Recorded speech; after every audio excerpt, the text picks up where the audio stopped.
Labvakar, cienītie Radio Merkurs klausītāji un klausītājs.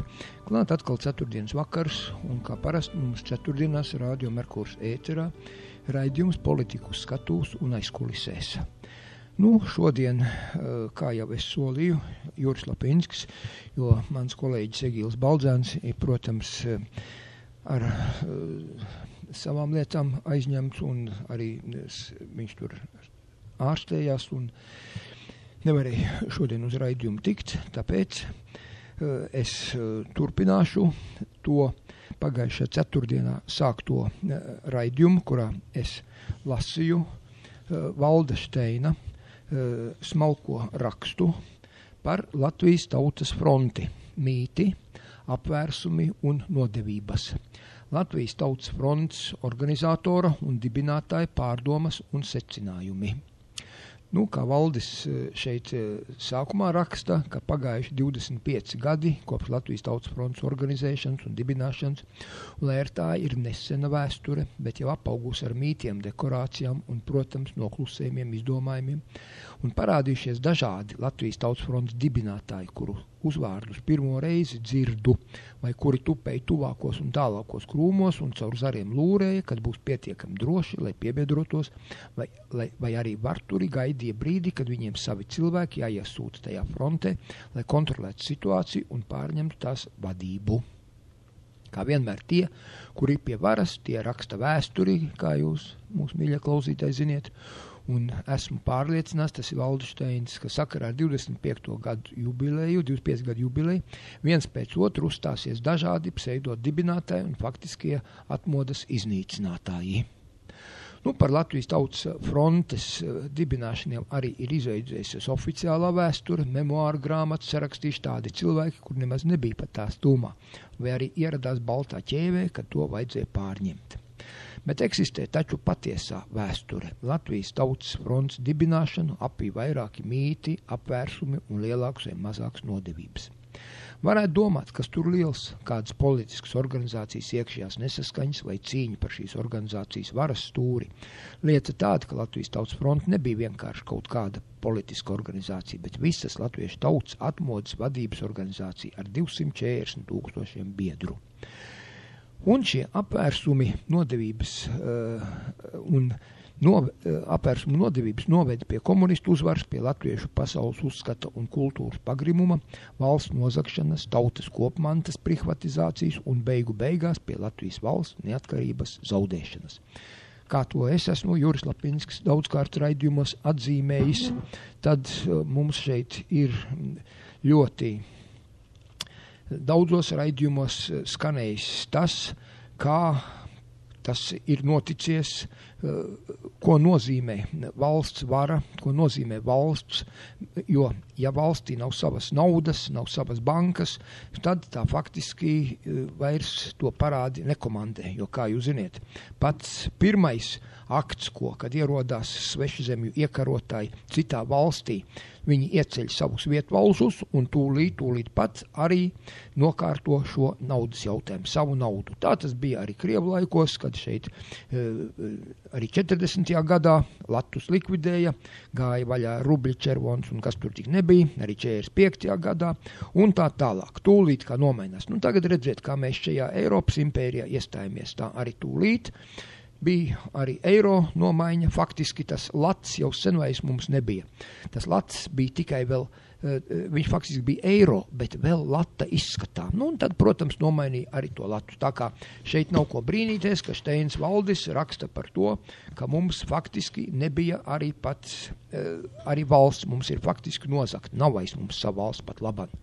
Mēs esam Eiropas Savienības kaut kāds tur, teritorija, kuru no Briseles šeit atsūtīti vietvalži, jeb nozīmēti vietvalži vada. Un tātad, iepriekšējā raidījumā mēs, es lasīju par to, kas šeit notikās, kā tika organizēts tā tautas fronte. To jūs variet paskatīties internetā, YouTube. Tur droši vien, ka ir jau arhīvā atkārtojums pagājušās nedēļas raidījumam ielikts iekšā. Un variet noklausīties, un tagad es turpināšu. Un turpināšu no tās vietas, kur es beidzu, ka Latvijas Tautas frontes vēsturi raksturo 5 likteņi nozīmīgi apvērsumi. Likteņi nozīmīgi tieši visai latviešu tautai. Tātad pirmais apvērsums. Kursa maiņa no nacionālisma uz kosmopolītismu. Tas ir, ko jūs šodien jūtiet, katru dienu tiek skandināts, mums šeit visādi melni un dzelteni un zili un zaļi plukatas arvien vairāk vazājas mums šeit par Rīgu. Mēs neesam tikuši vaļā no vienas okupācijas, mums jau iestājusies otra okupācija, faktiski amerikāņu tanki un lidmašīnas šeit jūtas kā savās mājās, amerikāņu zaldāti. Man tas atgādina, es izlasīju šo jauko grāmatu Latvijas neatkarības mīkrēslis un okupācija, ko uzrakstījusi Ilga Gore, kreituse tagad, un Aivars Stranga par to gadu no 39. gada augusta, kopš Molotov-Ribbentrop pakta noslēgšanas, līdz 40. gada augusta beigām, tas ir tad, kad Latvija tika iekļauta, anektēta Padomju Savienības sastāvā. Un tur viss viens pret vienu. Šie mūsu vietējie komunisti, šie vietējie līdzskrējēji, šie kangari, šie nabaga nožēlojumās dvēselītes cilvēciņi, viņi burtiski gaidīja Padomju Savienības atbrīvotāju, šos varonīgos vīrus. Viņi šeit atbrauca biezā slānī. Tos no jūras puses, kas bija, tos pat vispār neskaitīja, to skaits nebija pat limitēts. Un mums viņus draudzīgi bija jāuzņem. Ja tagad mēs rakstam, ka šeit mums draudzīgas valsts tanki un desanti, zaldāti, lidmašīnas un visi pārējie, mums draudzīgas valsts, tad ja 40. gadā, 39. gada 5. oktobra līgums par draudzību ar Padomju Savienību. Padomju Savienība netika nekādīgi citādāki saukta, kā tikai pa mums draudzīgā valsts un mūsu bāliņiem un meitām bija bikses pilnas un domāja tikai par to, vai mēs kaut ko neizdarījām tā, ka mūsu lielajam draugam, brālim, Padomju Savienībai kaut kas nepatiks. Diemžēl tā bija. Un šodien es skatos, ka mēs tieši tādā pašā garā, tādi paši šie kosmopolīti, reformu komunisti un kas mums šeit pie varas, tāpēc tik stipri tiek apkarotas jebkuras nacionālisma izpausmes, jebkuras centieni par sevi pastāvēt, būt latviešiem, kā jūs atcerieties, kā šis Hermans von Rompējs teica, ka jums jāaizmirst, kas tā ir tautība. Jūs esat Eiropas pilsoņi. Pilsonis vispārīgi ir, tā teikt, pavisam cita kategorija, tas visam kaut kas cits, kas tauta, kas, tas svešvārds nācija tiek lietots, bet pie nācijas tur pa latviešiem nav runa. Tur ir visa Eiropas nācija drīz būs, jā. Viss šis te, kā krieviski sauc, zbrots, vai visa tā biesputra, viss tas, nevar pat pateikt, kā lai vēl riebīgākā vārdā viņu nosauc. Un tātad es tagad lasīšu Valda Steina šo jauko darbu, rakstu, viņš uz kādām 30 lapusēm, pirmo daļu, pirmo pusi es nolasīju, un tagad esam tikuši, ka pirmais apvērsums, kas tie Latvijas Tautas fronts radīšanas un attīstības gaitā bija, tā bija kursa maiņa no nacionālismu uz kosmopolītismu. Un šeit paklausieties, kuri tad bija tie, kuri nokārtoja, lai mēs nebūtu nacionālisti, bet lai mēs būtu kosmopolītisti, tā teikt, vidējās dzimtes. Tā Latvijas Tautas fronte vadīja valdes priekšsēdētājs,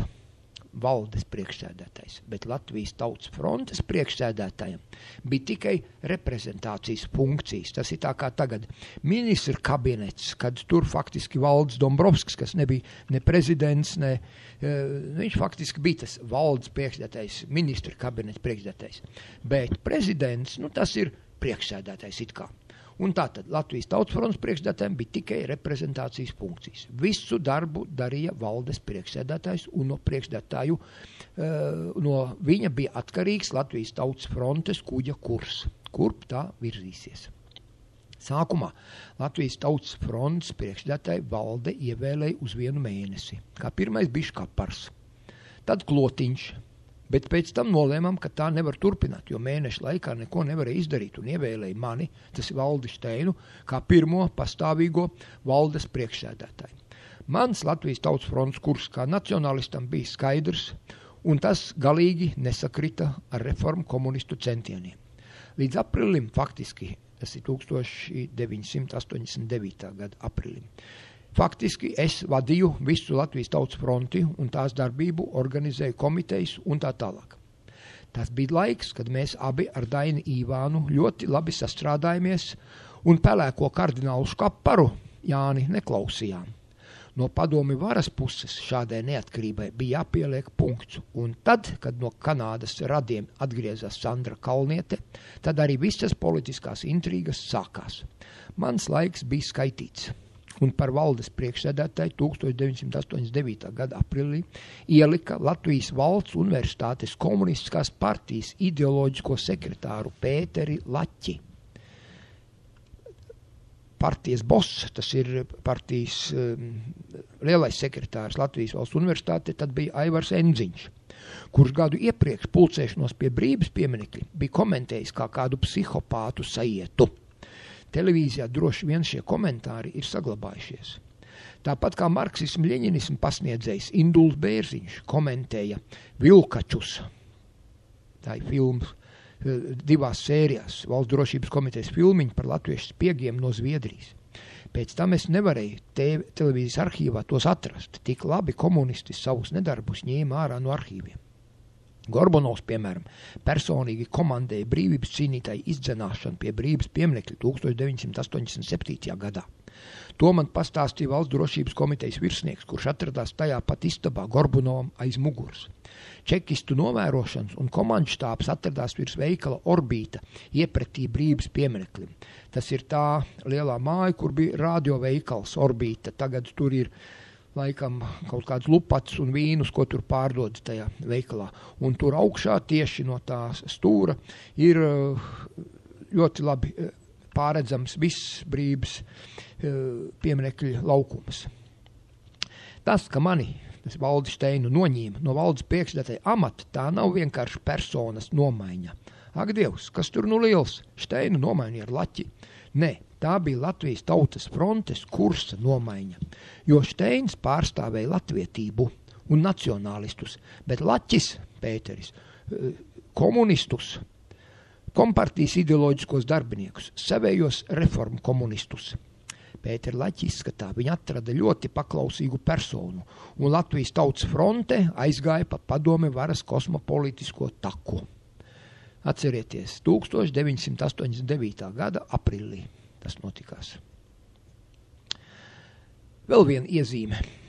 Es biju pret Gorbačovu, jo bija pilnīgi skaidrs, ka viņš mums nekad nedos neatkarību. Bet visi, atkārtoju visi, reformu komunisti Latvijas Tautas frontē bija par Gorbačovu. Visi viņi bija gorbačovieši. Visiem pa priekšu, protams, soļoja Wolfsons Mauriks, kurš pēc tikšanās ar Gorbačovu 2,5 stundas mums centās ieborēt pēdiņās, ka Latvijai neatkarību nekad nesasniegt, tāpat kā Dullam Daukam apvārsni.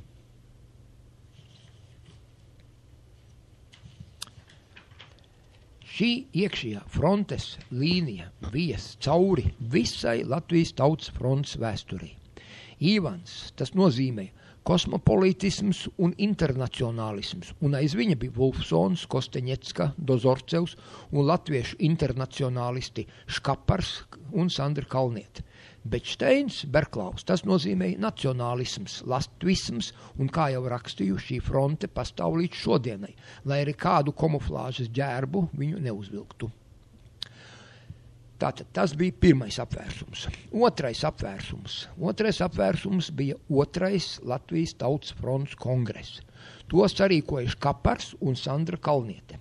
Delegātus uz kongresu vajadzēja izvirzīt no Latvijas Tautas frontes biedru kopām, nodaļām, bet tas nenotika. Delegātus neizvirsīja, bet Kalniete un Škapars deva norādes, kuri jāievēl kā kongresa delegāti. Cik nodaļas viņi pago apstrādāt, to nevaru pateikt. bet viņu cilvēku izrādījās liels pārsvars.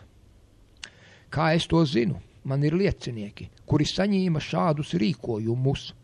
Kongresa laikā visi delegāti sašķēlās 2 lielās grupās, un nacionālais spārns pat nobalsoja ar kājām, pametām zāli, kā toreiz rakstīja žurnālisti. Skaidri bija redzami saorganizētie delegāti un nesaorganizētie. Kāpēc tas komunistiem bija nepieciešams? Tāpēc, ka reformu komunistiem bija pilnībā jāuzvar 2. kongresā un jāpārņem Latvijas Tautas fronte.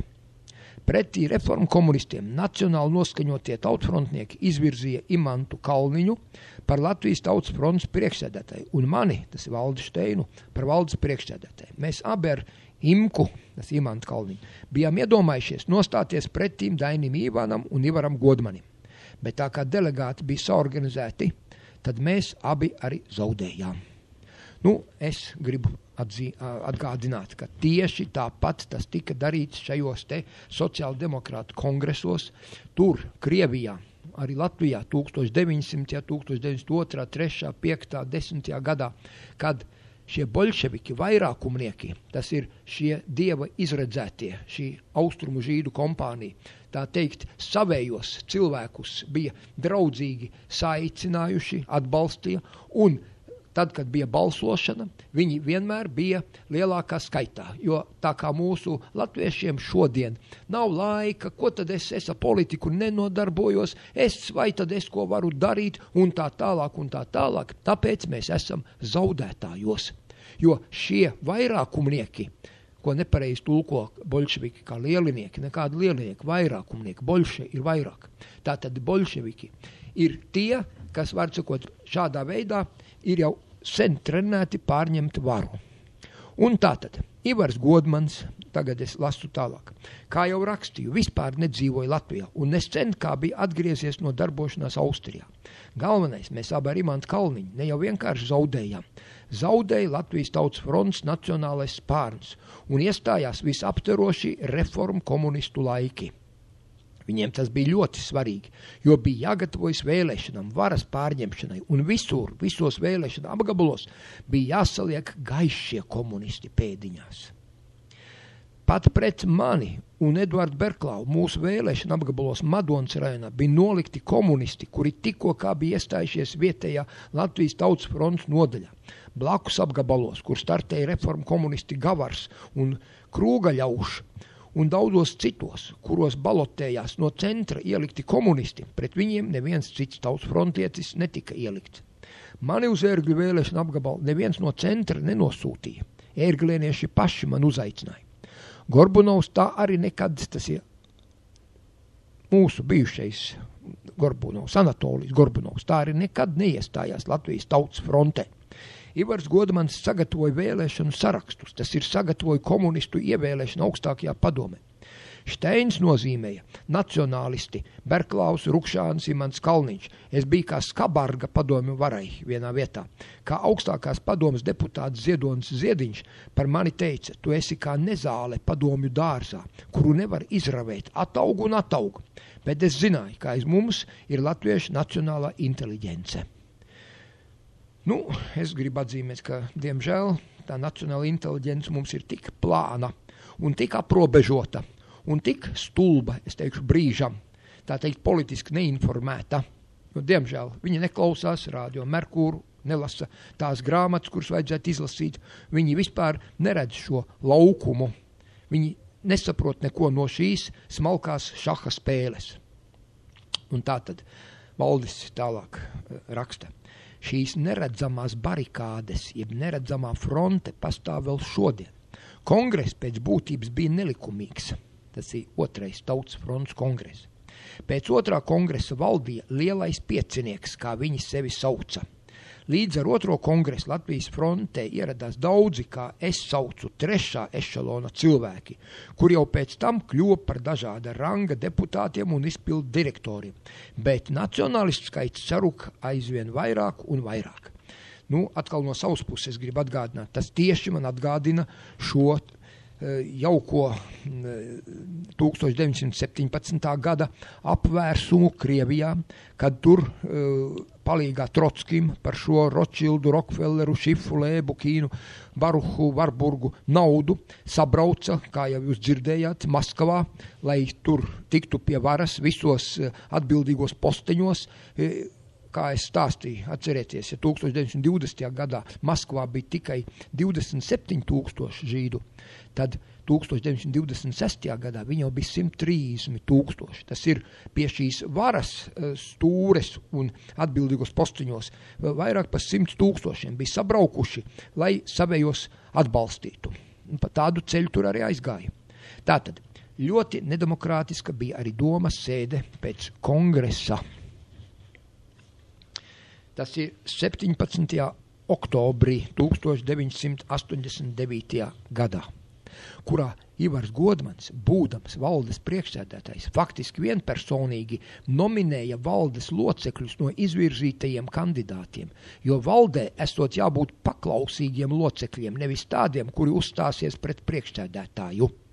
Tā kā domē vairākums jau bija no specsarakstiem savēlēti, tad viņi, protams, nobalsoja par Ivaru Godmaņu reklamētiem kandidātiem. Tas bija otrais apvērsums. Tātad trešais apvērsums, ja pareizāk būtu teikt nodevība. Latvijas Nacionālās neatkarības kustības otrajā ārkārtas kongresā 1989. gada 28. 29. maijā es paziņoju par Latvijas Tautas frontes kursu uz neatkarīgu valsti, lai gan visa pārējā Latvijas Tautas frontes vadība bija pret šo neatkarības ceļu. Paziņojums bija kā bumba Latvijas Tautas frontes reformu komunistu perēklī, kuri nevarēja izrunāt vārdus neatkarība un okupācija. Jaunā Latvijas Tautas frontes vadība nekavējoties sasauca valdes sēdi un 1989. gada 31. maijā, tas ir pēc 2 dienām, pieņēma tikai tīzlu aicinājumu apspriešanai. Vai Latvijai vispārīgi vajag neatkarību? Tā bija nodevība pēc tam, kad es LNNK kongresā, kā oficiālais Latvijas Tautas frontes runas vīrs, bija paziņojis, ka Latvijas Tautas fronte ir par Latvijas neatkarību. Austris Grasis Abrenē arī bija sarīkojis lielu semināru par Latvijas neatkarību, bet Pēters Laķis un Jānis Freimans kliedz, ka mums Latvijas Tautas frontes programmā neatkarība nav paredzēta un draudēja izrēķināties ar Jāni Mellēnu, kurš tajā brīdī izteicās, ka arī Latvijas Tautas fronte ir jāprasa neatkarība. Man viņi neuzdrošinājās draudēt. Austris Grass to labi atceras. Jā, es teicu, mums programmā tas nav rakstīts, bet politiskā situācija ir tāda, ka mēs esam sākuši iet pārāk sīkiem solīšiem savās prasībās. Vasaras vidū, tas ir 89. gada, Latvijas Tautas frontes reformu komunisti sarīkoja plašu tautas mītiņu par suverenitāti. Toreiz teica, ka nevis par suverenitātes paplašināšanu mums jārunā, bet gan par neatkarību. Bet tā brīža valdes vadība bija pret neatkarības lozunga izvirzīšana. Es gribu atgādināt, ka šodien vēl daudz cilvēki nesaprot atšķirību starp suverenitātu un neatkarību. Bet tā brīža valdes vadība bija pret neatkarības lozunga izvirzīšanu. Es uzskatīju, ka mums ir jāmaina taktika un jāuzsāk cīņa par Latvijas neatkarību. Iespēju es saskatīju Latvijas sociāldemokrātiskajā strādnieku partijā LSDSP. 1989. gada sākumā, tad jau vēl atcerieties, Latvija vēl bija PSRS sastāvā. 1989. gada sākumā Valsts drošības komiteja pacēla dzelzs aizskaru, un tas deva mums iespēju apmeklēt Latvijas Tautas frontes atbalsta grupu Zviedrijā. Pēc tikšanās ar Bruno Kalniņu, Sociālistiskās internacionālas goda priekšsēdētāju, es slepeni iestājos Latvijas sociāldemokrātiskajā strādnieku partijā. Ārzemēs pastāvošā LSDSP ārzemju komiteja Bruno Kalniņa priekšgalā bija ļoti strikta pret padomju organizāciju, un šajā aspektā pilnīgi atbilda maniem uzskatiem. Pēc Latvijas Tautas frontes jaunās reformu komunistu valdes atteikšanās pāriet uz neatkarības platformu, es nolēmu nodibināt Latvijas sociāldemokrātisko strādnieku partiju un patiesi kādu laiku visā PSRS pastāvēja divas politiskās partijas – LSDSP un PSKP. Atšķirībā no Latvijas Tautas fronts, LSDSP jau bija politiska organizācija un spēcīgs ierocis cīņā pret komunistiem. Tā viskategoriskāk iestājās par Latvijas okupācijas un aneksijas pārtraukšanu un par Latvijas dekolonizāciju. Latvijas sociāldemokrātiskā strādnieku partija bija ļoti antikomunistiska organizācija. Man toreiz bija fantastiska komanda. Pauls Butlers, Normunds Beļskis, Egils Baldzēns, Egils Griķis. Pēc gada arī Latvijas sociāldemokrātiskā strādnieku partijā notika bijušo reformu komunistu, viņu līdzskrējēju un čekas aģentu apvērsums. Un pēc tā mēs visi aizgājām no LSDSP, tas no Latvijas sociāldemokrātiskās strādnieku partijas.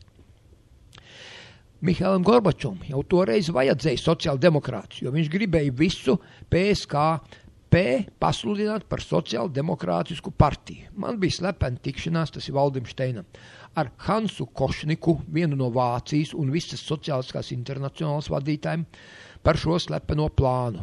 Gorbačovam to izdevās arī realizēt, tikai kādus 10 gadus vēlāk. Bet toreiz Gorbačova apvērsums izdevās tikai Latvijā. Latvijas komunistu partijai, LKP, bija jāpārtop, un tā pārtapa par sociāldemokrātisku partiju. Es un mani domu biedri, mēs negribējām piedalīties šajā pārvērtībā, jo bija gaidāma masveida komunistu pārtapšana par sociāldemokrātiem, kā piemēram Dinevičs no sīkkomunista kļuva par sociāldemokrātu. Mēs kādu laiku noturējām šo spiedienu. Kad mēs izmetām pārbēgušos komunistus, visus Dinevičus no sociāldemokrātiem, kas tik tad notika? Kas pār mums gāzās, pat starptautiski? Mūs aizsauca skaidroties uz Zviedriju un Vāciju, mūs neatjaunoja sociālistiskā internacionālē. Pilnīgi nobloķēja ar vienu vienīgu kategorisku prasību, lai mēs reformu komunistus uzņemam atpakaļ partijā. Otrajā Latvijas sociāldemokrāta strādnieku partijas kongresā par partijas vadītāju iecēla slaveno tulkotāju un dzejnieku konformistu Uldi Bērziņu. Pēc tam viņu pašu nobīdīja malā un komunisti uzgavilēja sociāldemokrātu partijā. Pēc komunistu un sociāldemokrātu apvienošanās par sociāldemokrātu vadoni kļuva komunists čekists Juris Bojārs. Gorbačova sapnis realizējās Latvijā. Tātad tas bija 3. apvērsums. Tagad par 4. apvērsumu. Latvijas Tautas fronte brīvprātīgi pēdiņās atsakās no varas. LPSR augstākās padomes prezidija priekšsēdētājs Anatolijs Gorbunovs un LPSR augstākās padomes prezidijas sekretārs Imants Daudišs paliek savās vietās. 1990. gada 2. maijā mēs jaunievēlētie Latvijas Tautas frontes augstākās padomes deputāti sanācām uz savas frakcijas sēdi, kurā izveidojam augstākās padomes vadību un nobalsojam par augstākās padomes virsvadību, pirmo valsts ministru kabinetu. Pēc dažām dienām, tas ir 4. maijā, mēs faktiski tikai publiskojam un juridiskojam šo Latvijas Zinātņu akadēmijas telpās pieņemto lēmumu. Viss būtu skaisti, tikai šajā sēdē notika kaut kas mani šokējošs. Proti, par lielu pārsteigumu, tas ir Valdim Šteinam, man blakus sēdošais Dainis Īvans atteicās no augstākās padomes priekšsēdētāja amata un atbalstīja Gorbunova kandidatūru. Kā rezultātā par jaunās augstākās padomes prezidiju priekšsēdētāju ievēlēja Anatoliju Gorbunovu. Tas ir bijušo Latvijas komunistiskās partijas ideoloģisko sekretāru, faktisko čekas komandieri. Tas ir augstāks amats, viņš komandēja visu drošības komitejas darbu. Valsts drošības komiteja ir tikai izpildu orgāns, bet ideoloģiskais sekretārs 3. Anatolijs Gorbunovs, tas ir tas cilvēks, kurš komandē šo čeku, tātad vislielākais no visiem čekistiem. Tā, bet par augstākās padomes prezidijas sekretāru Imantu Daudišu, bijušo Rīgas pilsētas Latvijas komunistiskās partijas pirmo sekretāru. Bet viņi tajā brīdī bija komunistiskās LPSR augstākās padomes priekšsēdētājs Gorbunovs un attiecīgi prezidijas sekretārs Daudišs. Es biju starp tiem 6 deputātiem, kuri balsoja pret šīm 2 kandidatūram, jo mēs taču bijām uzvarējuši vēlēšanās, bet varu nodevām atpakaļ mūsu Ruļevoju, komunistiskās partijas izcilniekiem. Kāpēc tas tā notika? Es kā viens no Latvijas Tautas frontes dibinātājiem par šo gaidāmo apvērsumu nebija informēts, un pat vēl tagad Dainis man neatklāja, tas ir Dainis Īvāns. Kāpēc un kā tas varēja notikt? Uzskatu, ka tas arī bija beigu sākums šodienas valsts kraham, jo pēc tam pasludinātā neoliberālisma ēnā sākās plēsonīgā decivilizācija ar privatizāciju un visu pārējo iznīcību. Sākās šodienas beigas. Kad jau strādājam kā deputāti, Dainis Īvāns atkal atteicās no vadošā amata. Tas ir augstākās padomes priekšsēdētāja vietnieka posteņa. Un viņa vietā veikli iebalsoja Valdi Birkavu. Es ievēroju, ka Birkavs jau savlaicīgi tika gatavots šim amatam, jo labu laiku iepriekš masu manipulācijas līdzekļos parādījās slavinoši raksti par viņu. Tātad šis lūk bija 4. apvērsums. Tagad par 5. apvērsumu. 5. apvērsums bija latviešu trimdas virsvadības nodevība. Nepavelti es daudzās reizēs saku, ka tie, kas ir tur Amerikā izdzīvojuši un jau labu laiku dzīvo, tie vairs faktiski nav latvieši. Varbūt latvieši izskatā, sauc, piedēvē viņiem, bet... Un tātad, ko tad Valdis Steins raksta par latviešu trimdas virsvadības nodevību? Latviešu traģēdija bija ne tikai izsūtīšana uz Sibīriju, bet arī vairāku 100 000 bēgšanu uz rietumiem, jo tuvojās otrā 1944.–45. gada padomju okupācija. Trimdā bija izveidojušās daudzas ļoti spēcīgas politiskas un kultūras organizācijas, kuras sargāja Latvijas neatkarības status un palīdzēja uzturēt okupācijas neatzīšanas doktrīnu. Paldies viņiem par to! Pasaules brīvo latviešu apvienība, tas ir PBLA, bija virsorganizācija visām šīm trimdas organizācijām. Visu šo organizāciju politiskā nostāja bija krasi antikomunistiskā, ļoti nacionāla. Mēs latvieši Latvijā uz viņiem skatījāmies kā brīviem cilvēkiem, atbrīvotājiem, un pat sapnī nevarējām iedomāties, ka viņi varētu nostāties komunistu pusē. Bet tas notika. Man bija izdevība, tas Valdim Steinam, tikties Vašingtonā ar PBLA priekšsēdi Gunāru Meierovicu. Mūsu tikšanos Vašingtonā noorganizēja Aristīts Lambergs, īsts latviešu patriots.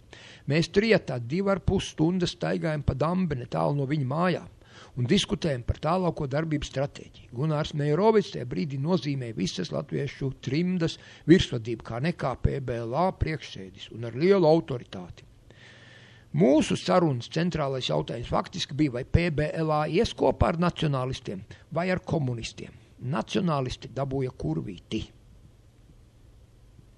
Acīm redzot, man tas ir no manas puses atkal ir tās tumšās aizdomas, ka gan vecais Zikfrīds Anna Meierovics, gan šis Meierovics, kaut gan pa Gunāru saucās, acīm redzot, arī ir no dižas izcelsmes. Un viņiem šie boļševiki komunisti ir tuvāki nekā latviešu nacionālisti. Viņi ir par savu nāciju. Tātad nacionālisti dabūja kurvīti pēdiņās. Mēs visi latviešu nacionālisti bijām dziļi satriekti par tādu trimdas nodevību. Sākotnēji viņi aizgāja kopā ar tandēmu Īvāns Godmanis, bet pēc tam ar komunistu bruģēto Latvijas ceļu. Brāļi Pavlovski, kuri bija visnacionālāk noskaņot, pēkšņi atradās komunistu ciešos apskāvienos. Tas bija prātam neaptverams.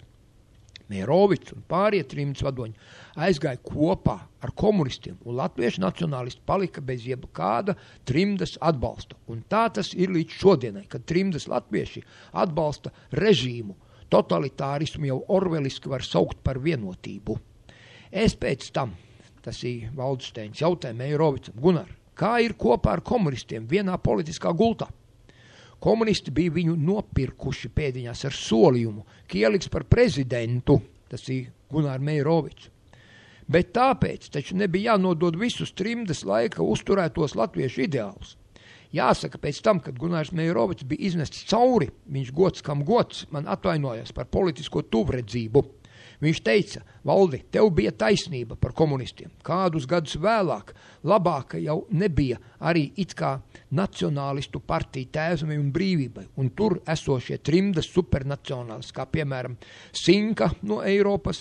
Viņi ar vieglu sirdi iekļāvās pozīcijā kopā ar komunistiem un pagrāba savu Latvijas privatizācijas pīrāga gabalu.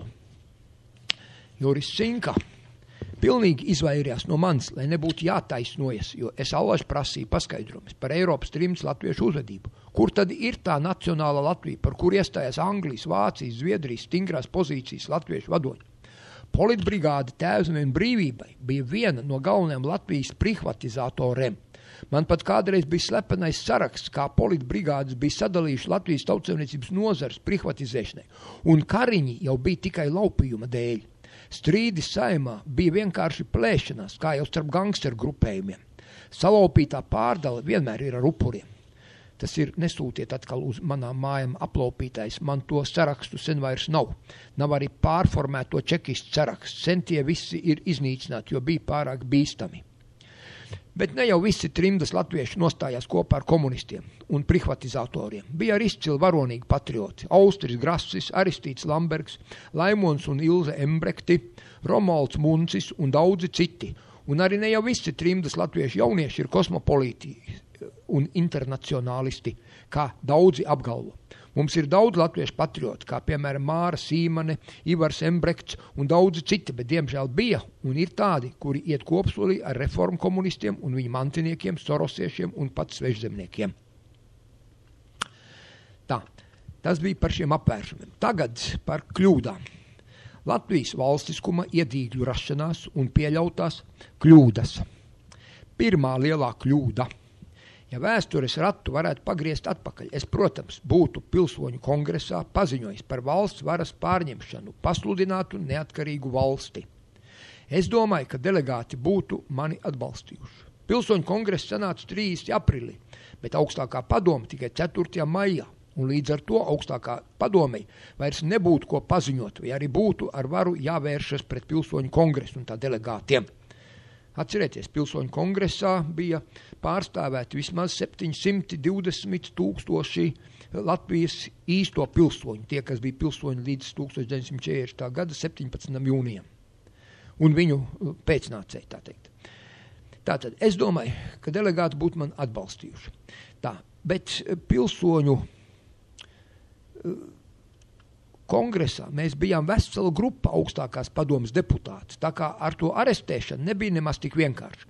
Uz pilsoņu kongresa 2. sesiju es biju sagatavojis ministra kabineta projektu, bet diemžēl tas bija jau par vēlu. Tas maz kādu interesēja. Tā bija pirmā kļūda. Otrā lielā kļūda. Pastāvēja visas iespējas augstākās padomas un pilsoņu kongresa apvienošanai. Vajadzēja tomēr darīt visu, lai tie apvienotos, kā to izdarīja Igaunijā. Tad mēs būtu aizgājuši Igaunijas ceļu un iespējams šodien būtu turpat, kur Igaunija. Trešā lielā kļūda, kas varbūt ir utopisks variants, un par kļūdu to nevar pat uzskatīt. Latvijas republikas atjaunošana.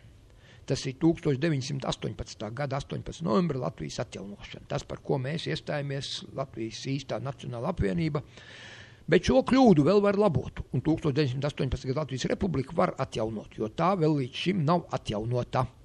Tas būtu Lietuvas variants, mana drauga Landsberģa variants, jo viņi pilnībā atjaunoja Lietuvas republiku, tās konstitūciju, un pēc tam pieņēma jaunu konstitūciju. No šodienas viedokļa raudoties, labi, ka toreiz to neizdarījām, jo tad šodienas vara būtu leģitīma. Tagad tā ir pašpasludinātā vara, un ar to 18. novembras Latvijas republiku to saista nostalģija un vēsturiskas atmiņas, nevis konstitucionāla kontinuitāte. Tātad, 4. kļūda – daudzpartiju sistēma. Svarīgs aspekts, ko es toreiz nenovērtēju, ir tas, ka nācijas vienotības kopapziņa tiek aizstāta ar partijas apziņu, kas rada vienaldzību pret savu nāciju un pat savu valsti. Politiskais partijums traucē nācijas garīgā pūra izveidošanai. Diemžēl, vai par laimi, tālākā dzīve man noved pie rūgtās atklāsmes.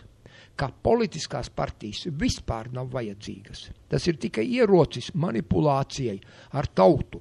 Daudzpartiju politiskā sistēma nevar tautu novest pie labklājības un laimīgas dzīves, tāpat kā nav iespējams pat teorētiski izveidot ideālu politisku partiju. Daudzpartiju sistēma ir viens no demonkrātijas stūrakmeņiem un ietilps skaldi un valdi, jeb divide at impera koncepcijā. Partiju vietā izveidojās politekonomisko brigāžu sindikāti. Ja sākotnēji politiskās grupas vadītā saucamā partijas kliķe, tad tagad jau tikai tiek nozīmēti brigadieri. Tā 5. kļūda. Bruno Kalniņš gribēja, lai organizēju jaunas Satversmes sapulces sasaukšanu. Es toreiz iebildu, teicu, ka komunisti uzvarēs, ka es baidos sasaukt šādu sapulci. Tagad pēc 25 gadiem, ņemot vērā šodienas situāciju, es pastāvu uz to, ka šāda tautas Satversmes sapulce bija jāsasauc un ir jāsasauc tagad, un esmu uzsācis darbu pie jaunas tautas Satversmes izstrādāšanas. Svarīgs pagrieziens mūsu vēsturē un domāšanā bija barikādes un šodienas secinājumi par tām. Pirms pievērsies barikāžu dienu notikumiem, izsaku visdziļāko pateicību visiem barikāžu dalībniekiem, kuri bezbailīgi un varonīgi šajās barikāžu dienās atradās uz barikādēm, ļoti labi apzinoties, ka viņi brīdi riskē ar savām dzīvībām. Pateicos visiem cilvēkiem, kuri palīdzēja ar pārtiku vēlošu ugunskura lokā mītošiem un kuri ar sirdi un dvēseli bija kopā ar mums.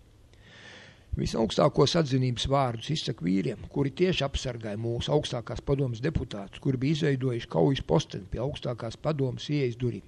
Viņi labi apzinājās, ja okupanti izārdīs barikādes, tad būs zaudēts pārvietošanās šķērslis, bet ja kritīs augstākā padome, tad kritīs arī Latvijas neatkarība. Ja nolaupīs vai apšaus augstākās padomes deputātus, tad nebūs vairs suverēnās varas nesēja Latvijā, un svešvarai būs viegli pārņemt varas pozīcijas Latvijā. Atgriežoties to dienu barikāžu vēsturē, interesanti ir lasīt, jo vairāk tāpēc, ka pats tajos piedalījos no pirmās nakts līdz pēdējai dienai. Fiziskās barikādes gan aizveda, bet garīgās pastāv vēl šodien. Runājot par barikādēm, ka tās fiziski jāceļ un ka tauti jāsauc uz tām, šī lēmuma pieņemšanā es nepiedalījos, man pašam par to tikai paziņoja. Kad man naktī piezvanīja Dainis Ivāns, ka visi jāsauc uz barikādēm, es uzreiz biju pret tām. Barikādes jau varēja uzcelt, bet neapbruņoti cilvēki uz tām nedrīkstēja atrasties. Es nebūtu uzņēmies bezatbildīgu lēmumu par 100 cilvēku dzīvībām, jo tā bija bezatbildība. 100 cilvēku dzīvu pakļaušana iznīcināšanai bija taču Sarkartvello, Gruzijas, Azerbaidžānas un tikko notikušās Lietuvas asiņainā pieredze Viļņā. Es pret to protestēju, bet Latvijas Tautas frontes toreizējā vadība tādu lēmumu bija pieņēmusi un tas bija neatgrieznisks. Barikādes sāk celt strauji, tā kā es biju arī viens no pilsoņu kongresa vadītājiem, tad vismaz pilsoņu kongresa noprotestēja. Faktiski jau bija tikai jāiznīcina augstākās padomes deputātu un nekādas varas jau vairs nebūtu. Es nepārspīlēju ar nāves briesmām, jo to labi parādīja Viļņas slaktiņš un pēc tam arī tas, kā pie ceļu barikādēm šāva omonieši. Es dzīvoju Vecmilgrāvī un vienreiz mani aizturēja pagriezienā no Jaunciem šosejas, bet viņiem nebija mūsu fotogrāfijas un tā acīm redzot vairāk bija cilvēku iebiedēšanas akcija. Tātad uzbrukums iekšlietu ministrijai un šāvienu virs augstākās padomes ēkas. Neilgi pirms uzbrukuma iekšlietu ministrijai es satiku Andris Lapiņu. Pāris vārdus apmījām, viņš kaut kur aiznesās filmēt. Būtu zinājis, nebūtu ļāvis viņam skriet uz Basteikalnu. Tieši stundu pirms viņi uzbruka, es nobraucu pa Raiņu bulvāri, gar iekšlietu ministriju un prokuratūru. Izbraukāju pašu centru un Paspāzijas bulvāru aizbraucu nolikt automašīnu individuālās mājas pagalmā pie kanāla, kur Kronvalda bulvārs šķērso Rīdzemes kanālu, jo piebraukt pie augstākās padomes ēkas nekur nevarēja un bija arī bīstam, jo varēja viegli kļūt par mērķi. Pēc tam aizgāja līdz Basteikalnam, līdz Doma baznīcai, kur vēl sastap medicīniskās vienības Abava vadītāja Valdmani. Un atgriezos augstākās padomes ēkā. Manuprāt, tas bija kādu pusstundu pirms uzbrukuma. Augstākā padomē viss bija tukšs. augstākās padomes vadītāja nebija, un nebija arī neviena no prezidija locekļiem. Tikai augšā, kur atrodas priekšsēdētāji un prezidija telpas, bija daži deputāti. Mēs pavisam bijām 6, pamesti saplosīšanai.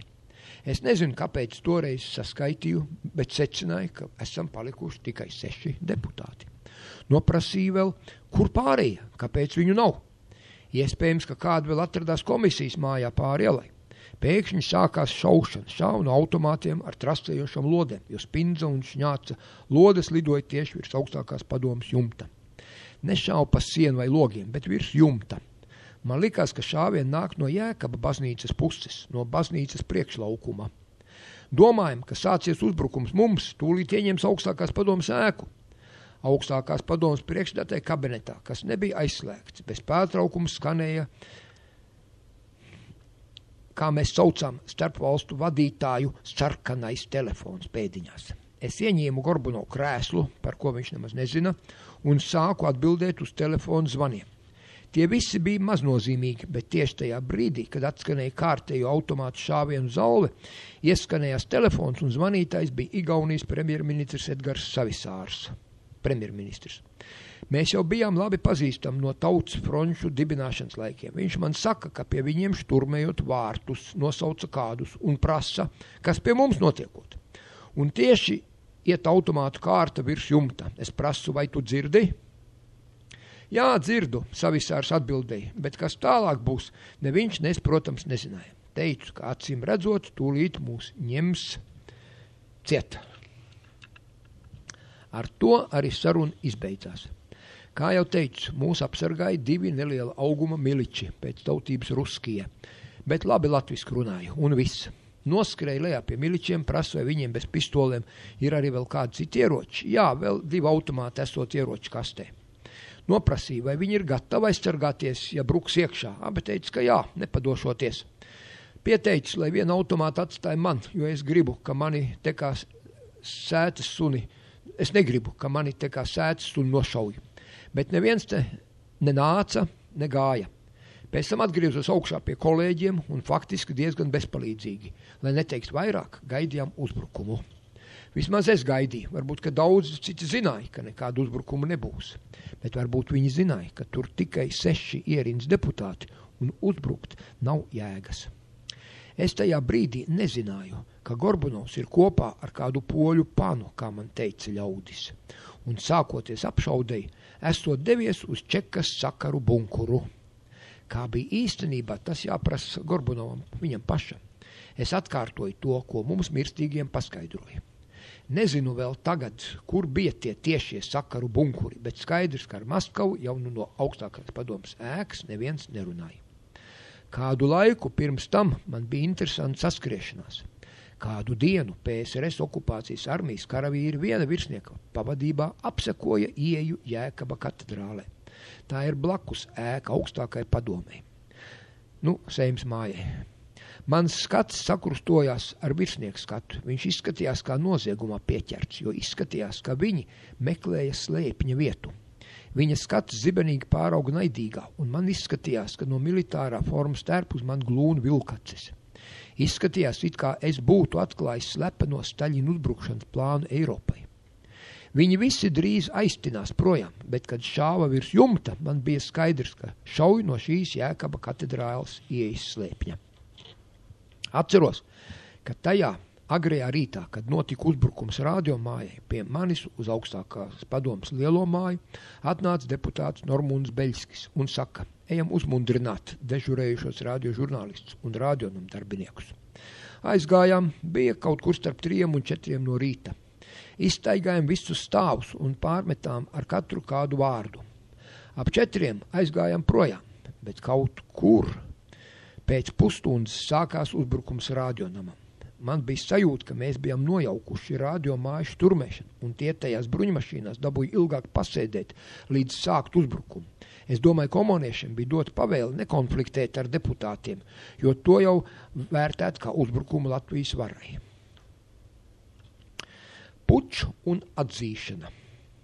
Man tiešām žēl, ka puči neturpinājās vēl 2 dienas ilgāk. Tad visi Latvijas nodevēji mums būtu kā uz delnas, jo bija jau sagatavota jaunā valdība, jaunā valsts administrācija, bija nozīmēti cilvēki līdz pat slimnīcas galvenajam ārstam. Pirmais un faktiski vienīgais dokuments, kas atnāca no Maskavas, bija par pakļaušanos Maskavā centra bankai un rublim, jo pirmais, ko dara okupanti, kad okupē svešu valsti, ievieš savu naudu. Taisni tā kā pie mums tagad ar eiro. Tāpēc gribam, mēs vai negribam, eiro mums ieviesīs, jo esam taču tikai Eiropas Savienības province. Tā. Latvijas Tautas frontes frakcijas sadalīšanās divās frakcijās. Reformu komunistu Latvijas Tautas frontes frakcijā un nacionālistu Satversmes frakcijā. Augstākās padomas Latvijas Tautas fronte neveiksminieku reformu komunistu vadībā gāja uz elli. Latvijas Tautas frontes frakcija un tās ieceltā valdība rīkojas pretēji latviešu tautas interesēm. Aizvien vairāk pieņemto likumu neatbilda nacionālas valsts interesēm. Ja paskatās augstākās padomas stenogrammas, tajās var redzēt, kā nacionālie deputāti balsoja pret daudziem reformu komunistu likumiem un ierosinājumiem. Situācija bija pilnīgi nepieņemama, un es uzskatīju, ka mums, nacionālistiem, jāveido savu frakciju. Vasaras sākumā iesāk sarunas ar Eduardu Berklau par šādas frakcijas veidošanu. Vienojamies, ka rudenī atgriezīsimies pie šī jautājuma. Rudenī arī notiks Satversmes frakcijas dibināšana, un tā tūlīt uzsāka darbu. Principā, ārkārtīgi svarīgs pasākums bija augstākās padomas Latvijas Tautas frontes sadalīšanās divās frakcijās – kosmopolitiskajā reformu komunistu frakcijā un nacionālistu Satversmes frakcijā. Satversmes frakcija bija mazākumā, jo būdami pie varas reformu komunisti sev bija nodrošinājuši komunistisko vairākumu augstākajā padomē. Bolševiki, vairākumnieki. Visas Godvaņa krāstiņas, viņa ugunsdzēsēju metode pēdiņās, glābt brūkošo tautsavniecību, Repšes Kehra naudas reforma un daudzas citas lietas noved pie ekonomiskā kraha un Latvijas pilnīgas privatizācijas. Tāpēc arī es nolēmu organizēt šīs valdības demisijas pieprasīšanu, un Satversmes frakcija to pilnībā atbalstīja, jo gandrīz neviens nebija mierā ar Latvijas Tautas frontes frakcijas, tas ir to reformu komunistu un valdības darbību. Rezultātā mēs 2 reizes prasījām Godmaņa valdības demisiju, bet balsošanas mehānisms taču bija reformu komunistu Latvijas Tautas frontes frakcijas rokās. Un tad nogāzt šo valdību mums neizdevās. Tas izdevās tikai uz nākošajām Saeimas vēlēšanām, kur reformu komunisti bija sadalījušies, un Ivars Godmans startēja no Latvijas Tautas frontes kā partijas, no Latvijas Tautas frontes kā partijas. 1993. gadā ievēlēja 5. Saimu, kas tās bija par vēlēšanām un kādu saimu tajās ievēlēja. Tad lūk, 1993. gada 25. jūnijā Rīgā pulcējās 9 politisko organizāciju vadītāji, kuru organizācijas bija piedalījušās Latvijas Republikas 5. Saimas vēlēšanās. Daži no viņiem bija kļuvuši jaunajā saimā, bet lielākā daļa nebija kļuvušas. Tās visas kopīgi nodibināja Latvijas politisko organizāciju padome. Šī padome pieņēma kopīgu paziņojumu. Izraksts no tās lūk šeit. Latvijas politisko organizāciju padome uzskata, ka 5. Saimas vēlēšanās pieļauti rupji vēlēšanu demokrātijas principu pārkāpumi. Kā rezultātā mērķtiecīgi tiek veidots bijušās Latvijas komunistiskās partijas, jaunās nomenklatūras un mafiozo grupējumu šaura personu loka varas monopols. Paziņojumu parakstījuši Bišers, Demokrātiskā centra partija, Valdis Steins, Konservatīvā partija, Juris Bojārs, Latvijas Demokrātiskā darba partija, Egils Baldzēns, Latvijas Sociāldemokrātiskā strādnieku partija, Saulītis, Latvijas Kristīgo demokrātu savienība, Johans Jānis Danos, Latvijas liberālā partija un Juris Dobelis, Latvijas Tautas fronte kā partija un Sviriņš, Latvijas vienības partija, Zvirksts, Latvijas zaļā partija. Lūk, tāds bija novērtējums pirmajām vēlēšanām pēc augstākās padomes darbības izbeigšanas. Latvija aizgāja valsts nozagšanas totālās privatizācijas ceļu. Kāpēc Latvijas Tautas fronte cieta neveiksmi? Vai tā bija atmoda? Sāksim jau ar jēdzienu atmoda. Protams, visā okupētajā valstī tas bija garīgā pacēluma laiks. Padomi dzimts cilvēks ieraudzīja gaismu okupācijas tuneļa galā, bet toreiz vēl neviens, izņemot perestroikas stratēģis, nezināja, un nekad neviens arī nebūtu noticējis, ka tā ir gaisma tuneļa galā, kas nāk no smagsvara vilciena lokomotīves, kura pārbrauks pāri pašu galvām, kura velk garu sastāvu ar viņiem pašiem nozakto valsti, kultūru un kopmantu. Kad valstī pie varas nonāca margināli, jeb sabiedrības malas elementi, jau drīz vien pēc 1993. Gada inteliģence saprata, ka ir apkrāpta. Tauta ieraudzīja, ka kopīpašums ir pārvērsts par svētu, privatizētu privātu īpašumu un ka vara pieder slepeniem saimniekiem un grupējumiem. Pagāja laiks, un arī tauta saprata, ka ir apkrāpta un nolemta aizmirstībai vai politisko bēgļu gaitām, kurus daudzi neprecīzi sauc par ekonomiskiem bēgļiem. Tas, ko Jānis Stradiņš saskatījis un saskaitījis kā pirmo, otro un trešo atmodu, neatbilst patiesībai. Pagaidām ir bijusi tikai viena atmoda 19. gadsimta sākumā, bet 1918. 22. gadā, tāpat kā 88. un 90. gadā, bija valsts izveidošanas un atjaunošanas laiks. Īstā atmoda sākas, un tāpat kā 19. gadsimtā tā sākās ar domāšanu, tā sākās ar garīgo un dvēselisko stāvokli. 1988. 90. gada notikumi bija tāda no augšas novadīta revolūcija, kuru tauta nebija ne gaidījusi, ne lolojusi, ne izauklējusi. Tā bija tāda, kā bojā ejai nolēmto sacelšanās, bez dvēseliskās pārorientācijas. Un tā tad beidzamā nodaļa Valda Steina rakstā par šo te Latvijas tautas fronti, par mītiem, par nodevībām un apvērsumiem. Tātad, kāpēc Latvijas tautas fronte cieta neveiksmi? Tāpēc, ka nekādas pozīciju frontes nemaz nebija.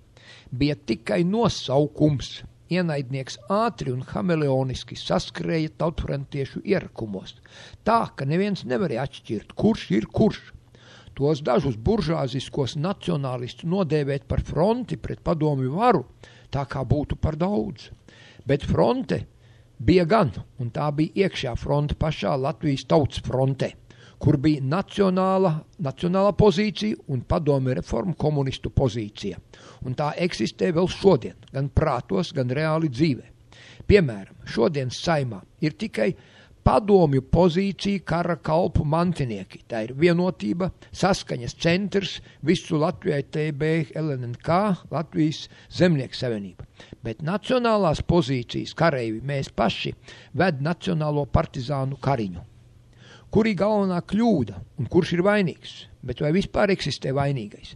Jā, un tā ir neesamība. Tā ir nacionālās inteliģences neesamība. Nacionālai inteliģencei bija jābūt tautas ceļvedim uz savu valsti, bet tādas tajā laikā nebija. Toreiz bija tikai padomju sociāliskā realisma savērvētā un izaudzinātā inteliģence, no kuras ar čekas atļauju ik pa brīdim kāda labi kontrolēta nacionāla dzirksteli izlēca. Padomju sociālisko dzimtcilvēku pūļu sakaitētā gaisa nolaišanai. Galvas izbāšana virs galda. Katram tūlīt draudēja ar tās nociršanu, un tā 50 gados ar regulāru nopļaušanu panāca paklausīgu vergu baru, kurš domāja tikai par savu eksistenci un dabisko vajadzību apmierināšanu. Mūsu tautas atmodai pietrūka tautas jeb nacionālās inteliģences. Latvijas tautas fronte 3 vārdi, bet īstenībā nebija ne Latvijas, ne tautas un arī ne frontes. Šodienas uzdevums tāpēc ir patiesa latviešu tautas inteliģences garīgā atmoda, un viss liecina, ka tā ir sākusies. Mans kolēģis, deputāts Edvīns Kide, man teica: Valdi, bet tu esi palicis pēdējais mohikāns. Es viņam atbildēju: arī viens ir karotājs, bet tagad redzu, ka es neesmu vairs viens uz laukuma. Doktors Valdis Steins, Latvijas tautas frontes valdes priekšsēdētājs. Postskriptum detālāku politiskās situācijas raksturojumu, PSRS pirms un pēc atmodas laika un Latvijas Tautas fronts vēsturi esmu apskatījis rakstu sērijā Neveiksminieki un perestroika. Tas ir atmodas perioda ģeopolitiskā analīze, kura vairākos turpinājumos publicēta Jaunā avīzē 2001. gadā. Un rakstā, ko gribējām, kurš publicēts Jaunā literatūra un māksla 1995. gada 23. septembrī. Mēs varētu, tas ir viss, ko es gribēju, ko Valdis man uzticēja šeit politikas raidījumā nolasīt. Ko man teikt mūsu klausītājiem? Protams, es varu izsūtīt šo te rakstu pa e-pastu cilvēkiem, kas man pieteiksies, kuram ir e-pasti. Es varu pa telefonu, es varu iedot šīs raksta kopijas izlasīt cilvēkiem, kuri nespēja varbūt tik ātri uztvert, jeb nokavēja sākumu, jeb nedzirdēja kādas daļas, vajadzētu pārlasīt vēlreiz un vēlreiz, lai no šīm kļūdām mācītos. Bet tagad teikšu paldies mūsu mīļiem Radio Merkurs klausītājiem, jo mūsu laiks raidījumā politiku skatūs un aizkulisēs ir beigusies. Un teikšu paldies visiem mūsu klausītājiem un uz sadzirdēšanos mūsu nākamajos raidījumos. Šī raidījuma atkārtojums rīt, piekdienā, 18:00, kā parasti.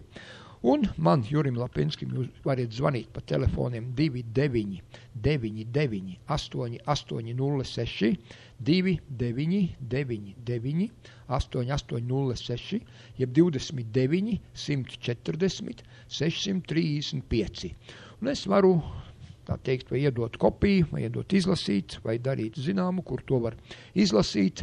Un arī šo raidījumu ierakstu es varu nokopēt vai diskā, vai šajā te zibatmiņā, jeb fļaškā, kā tagad žargonā sauc. Un teikšu paldies mūsu mīļiem klausītājiem un uz sadzirdēšanos.